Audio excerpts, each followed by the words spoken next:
Welcome to the Tips on Understanding Hearing Loss. I'm Teresa Barnes, RN, the founder of Hear Communication and the show host for Sound Advice, a hearing-friendly business podcast. Let's start off with two quotes and three tips for today.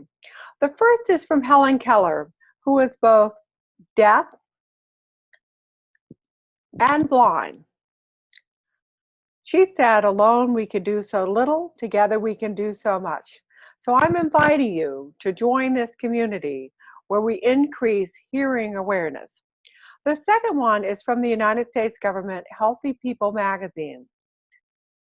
Among the five senses, people depend on vision and hearing to provide the primary clues for conducting the basic activities of daily life. They are critical to most work and recreation and allow people to interact more fully. For these reasons, vision and hearing are the defining elements of the quality of life. 1 in 5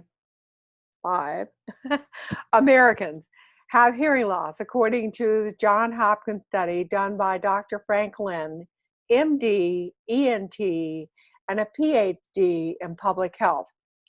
This study was the first to include the entire United States population from age 12 and beyond, using World Health Organization standards.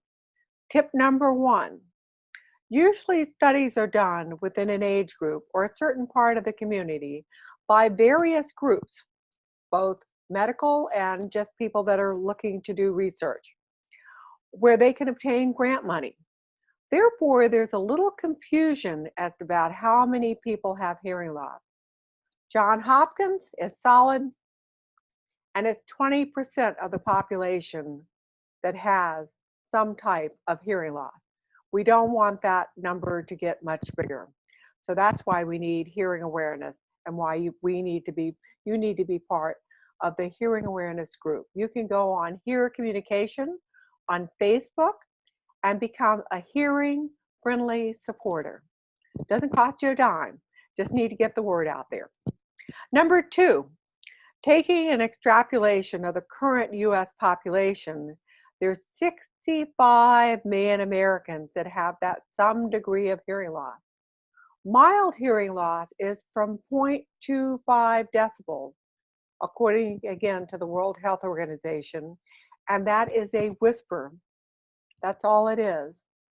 So they might not be wearing hearing aids or cochlear implants, but they do need you to serve them in a slightly different way, which we will be going over later on. There are only 2.2 million people in wheelchairs and 1.1 who are blind. So